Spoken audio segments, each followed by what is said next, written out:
কবিগুরু রবীন্দ্রনাথ ঠাকুরের লেখা কবিতা পট। যে শহরে অভিরাম দেবদেবীর পট আঁকে সেখানে কারো কাছে তার পূর্ব পরিচয় নেই। সবাই জানে সে বিদেশি। পট আঁকা তার চিরদিনের ব্যবসা। সে মনে ভাবে ধনী ছিলেম, ধন গিয়েছে, হয়েছে ভালো। দিনরাত দেবতার রূপ ভাবি, দেবতার প্রসাদে খাই, আর ঘরে ঘরে দেবতার প্রতিষ্ঠা করি। আমার এই মান কে কাটতে পারে? এমন সময় দেশের রাজমন্ত্রী মারা গেল। বিদেশ থেকে নতুন এক মন্ত্রীকে রাজা আদর করে আনলে। সেদিন তাই নিয়ে শহরে খুব ধুম। কেবল অভিরামের তুলি সেদিন চলল না। নতুন রাজমন্ত্রী এই তো সেই কুড়িয়ে পাওয়া ছেলে, যাকে অভিরামের বাপ মানুষ করে নিজের ছেলের চেয়ে বেশি বিশ্বাস করেছিল। সেই বিশ্বাস হলো শীতকাঠি। তাই দিয়ে বুড়োর সর্বস্ব সে হরণ করলে। সেই এলো দেশের রাজমন্ত্রী হয়ে। যে ঘরে অভিরাম পট আঁকে সেই তার ঠাকুর ঘর। সেখানে গিয়ে হাত জোর করে বললে, এই জন্যই কি এত কাল রেখায় রেখায় রঙে রঙে তোমাকে স্মরণ করে এলেম।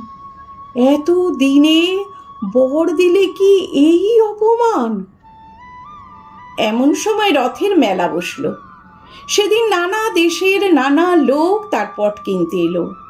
সেই ভিড়ের মধ্যে এলো একটি ছেলে, তার আগে পিছে লোক লস্কর। সে একটি পট বেছে নিয়ে বললে, আমি কিনব।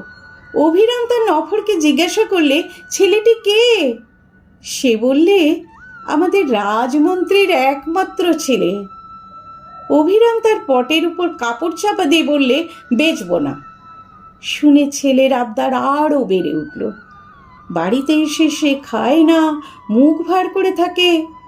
অভিরামকে মন্ত্রী থলি ভরা মোহর পাঠিয়ে দিলে। মোহর ভরা থলি মন্ত্রীর কাছে ফিরে এলো। মন্ত্রী মনে মনে বললে, এত বড় স্পর্ধা! অভিরামের উপর যতই উৎপাত হতে লাগলো, ততই সে মনে মনে বললে, এই আমার জিত। প্রতিদিন প্রথম সকালে অভিরাম তার ইষ্ট দেবতার একখানি করে ছবি আঁকে। এই তার পূজা। আর কোনো পূজা সে জানে না। একদিন দেখলে ছবি তার মনের মতো হয় না। কি যেন বদলে গেছে। কিছুতে তার ভালো লাগে না।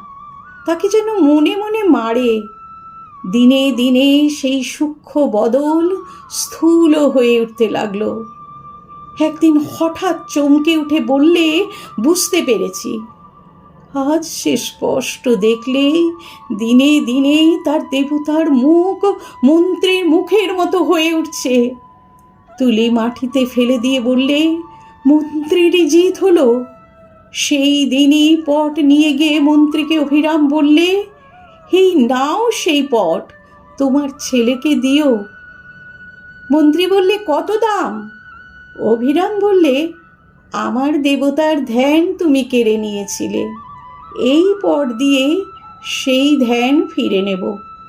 মন্ত্রী কিছুই বুঝতে পারলে না।